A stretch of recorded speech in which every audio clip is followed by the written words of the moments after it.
Hey, what's going on? Mike Kramer, KramerNow.com. I'm going out without my sound effects today, so I don't have my headphones. I wear the headphones so I can hear all the sound effects that are going on and how loud they are. But this is an ad hoc recording or video for today. I don't even know. I guess I'll put it on the podcast. This is Friday. Hope you guys are having a great Friday and you're going to have a great weekend. I have my real estate exam tomorrow on Saturday. First time ever taking it. It's for Illinois licensed real estate broker. I'll see how that goes and I'll let you guys know. Of course, this is an ad hoc video I just wanted to do so that I'm not going too long without having content for you guys. So don't have the formal format that I usually do. I'm reading the book, The One Thing by Ed Mylett. Quick update there. So I'm on page 27, maybe 30. And he was talking about the matrix. And as you guys know, if you've been listening to my channel, I talk about the matrix because I came up with something that I call the matrix method, which is you tell people what they need to hear to advance themselves and as a leader. You know, it was advice for leadership to individualize their motivation and their encouragement and inspiration for the people that they're leading and trying to motivate or coaching even. It's that matrix method where it came from the Oracle telling Neo that he was the one, even though he came back to her later saying, I thought you said I was the one. And she goes, well, that's what you needed to hear at the time. So that's where I got that. I called the matrix method. Well, Ed Mylett, it's before I ever read his book. I don't even know if I heard of him at the time. And reading his book, he's talking all about the matrix and there's a ton of lessons he brings out from those movies just in these few pages I've read since the last episode, where he talks about Neo and Morpheus and all the things, the lessons in there that you could learn, choosing the red pill versus the blue pill. And it's really about fate versus destiny. Yeah, fate and destiny, I guess you could say, are similar, but fate versus choice, you know, things like that. So freedom of choice and how all the people that took the red pill, I don't remember, regarded freedom of choice over any kind of comfort living, you know, like comfortable living, because obviously the real world was a complete nightmare with robots trying to kill you and all this stuff. But those people all chose truth and freedom of choice and everything over fate and being a battery, a copper top for the robots. So a lot of lessons in there Ed talks about. I thought it was interesting. So great book. It's really resonating with me so far. And he talks about the Matrix and all the other lessons in there that apparently I missed. Probably going to go watch the movie again now. And it's just cool.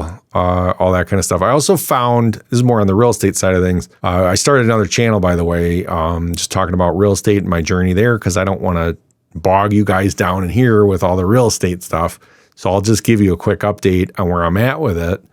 And then if you're interested in more real estate stuff, you can go over there.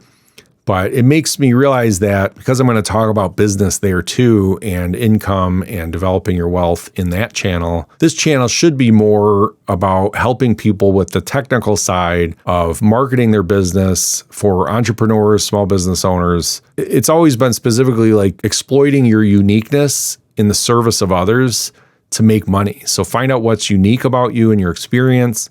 And again, you don't have to be an expert about anything. I've talked about this quite a bit in other episodes, but in short, you know, the mistakes you're making, just your journey you're taking as a complete beginner can help somebody else. So you don't need to be an expert. Just document what you're doing, share the lessons as you go. And even if you're just one chapter ahead, it's going to help somebody else. So find out what it is that moves you, that upsets you, or things that you want to change in the world or in your life or your goals. Find out what makes you unique, either your experience, your skill set, the mistakes you've made, challenges you face, somewhere you live, your hobbies. It could be, I go over, you know, finding your niche in some other videos too, but this channel is going to be more about that and finding your uniqueness and then using technology to share that with the world and making content that can generate passive income. So that's specifically blogging and YouTube, I think, are the best ways to do that. I mean, I don't like all the short form content and content that expires, so to speak, on Instagram and TikTok and Reels on Facebook now and everything. Facebook group is the only other one I'd say you might be able to do, but they shut down people so fast. I don't really like that either. I'd say own as much as you can instead of borrowing it And what I mean by that is build your own website on a blog, preferably on your own platform like WordPress. Even though you don't own WordPress, you can move that to any hosting company and people won't shut you down unless you're doing, something crazy. As opposed to even on YouTube, you could get shut down or demonetized in certain situations, even if it's a mistake. I love YouTube, don't get me wrong. I'd say that's why I say pursue your own, kind of blog on YouTube. And when I say blog, I should say website. I mean a website where you're sharing your ideas, your uniqueness with others and helping them, collecting their email addresses, right, for delivering value in return. And you could offer a course, you could put your videos on there, whatever it is, that's your platform and you're sharing your content on there. And that's something you own. So that's where your passive income is going to come from, one way. And for some people, it's full-time. For some people, it's part-time. And I mean income-wise as well. So some people might just have a little bit of time, do it on the side. Other people go all in and make a lot of money blogging in the right niche if they're committed. So there's people that went into very competitive niches and made 5-6 figures a month because they were dedicated and they had a team, okay, and they hired writers and everything. But within 6 months, they were making a lot of money. So kind of depends on your goals, your unique value proposition. What are you doing that others aren't? And just how you resonate with others and how well you defined the problem that you're solving really for other people. So, all right. I feel like I'm maybe babbling a little bit, but just wanted to talk about some of that stuff. I'm going to do a short rant today, right? And then we'll wrap this up. I don't want to have it too long, but my rant is about third-party marketplaces and why they suck, or most of them do. And what I mean by third-party marketplaces is that's kind of the trend, if you didn't know, for big business. And we're talking about Amazon, Walmart, and even Macy's is announcing, they just announced one in end of September last month that they're launching one. So Amazon, if you didn't realize, at least over 50% of the products for sale on there and the sales made dollar-wise are third-party. They're not Amazon at all. They're often shipped from drop shipped from China or from other countries, or the ones that are Prime where you get them next day or whatnot are because they did Amazon FBA. So they shipped a pallet or two from China to Amazon's warehouse, and that's how they can distribute it so quickly. And you can get into that business, Amazon FBA. There's a bunch of courses on it. I don't like it. I don't recommend it. And I just think it sucks. I think everyone's doing it. I think it's a bunch of cheap crap that people don't even try. They'll just buy a pallet and they don't even try it themselves. And they're pushing it on whether they're rebranding it themselves or not.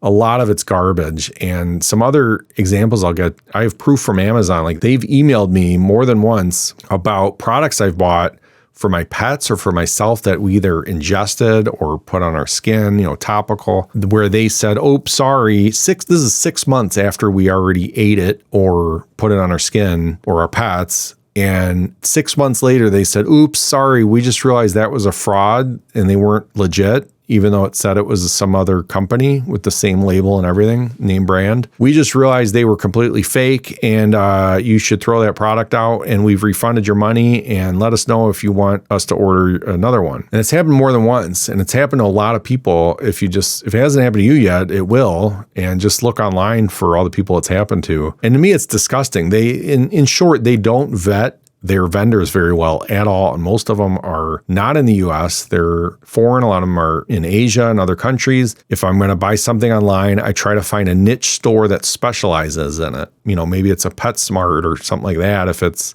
for my pet, I'll go to their store and buy online and make sure it's not a third-party vendor. And then only if I can't find it anywhere else do I go to Amazon if I'm in a hurry. But I'm really trying to just find niche suppliers online because another big reason is I have an e-commerce store that sells bass guitars and I'd love for people to come to me and I provide much better support and have legit products. I'm an authorized dealer for everything. And I want to support other businesses that do the same thing and provide great support and the same or better pricing and points reward program, all that kind of stuff. And go back to that, at least support small businesses online. Because a lot of them were put out of business or can't afford to run a storefront. So I'm not opposed to shopping online and having stuff delivered. That's my business model as well. But I think, try to find niche or smaller businesses or just better ones than Amazon and Walmart. I mean, they're crap. They don't care about you. They just care about making money. So they just wait till a bunch of people complain. They investigate. And 6 months later, after you ate some poison, they'll be like, oh, sorry about that. It reminds me of the Dead Kennedys album, Give Me Convenience or Give Me Death. Consumers have a history of giving up quality for convenience. I mean, look at TV. We started going for these streaming channels. Now we've given up what used to be easy. You go to cable, it turned on instantly, you switch channels instantly. Everything was in one place. They advanced it so much you could do searches and voice searches, and everything is in one place. Now I got to load 20 different apps. Then don't tell me use Apple TV, because that doesn't load all my different programs either. It just has a couple of them that are in there. Roku, same thing. None of them work. None of them are consolidators. You got to open 20 different apps, subscribe to 30 different places, and it all costs more than when we just had cable TV or Xfinity Stream. So it's all about this. It was this convenience. Well, I could stream it on my phone now. In the Fubo TV app, and I use Fubo. Sorry, not Fubu. Fubo. In the Fubo TV app on Apple TV only, this does not work on Roku, probably because you need more computing power that the Apple TV has. You can have picture-in-picture, and it works awesome for 2 to 4 shows at the same time. And you could easily switch the audio in an instant by just flicking over to whichever, just highlight whatever square you want and switch to it full screen or whatever. It's very cool. It's awesome. And then I'll end on this so I don't want to end on a rant. I didn't mean to complain about that. Again, Apple TV is very cool with Fubo TV with the picture-in-picture. You should check it out. It's awesome. But expectations. So why people are really upset, and it's usually due to our expectations.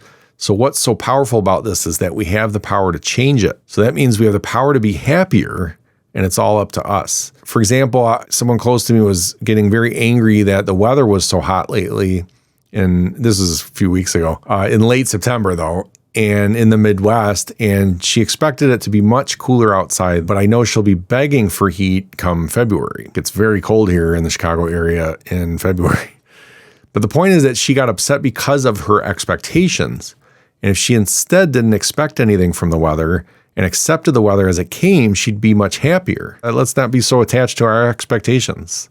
All right, so with that, I'll let you go. Have a good weekend. Thanks for listening to me ramble today. And as always, take it easy.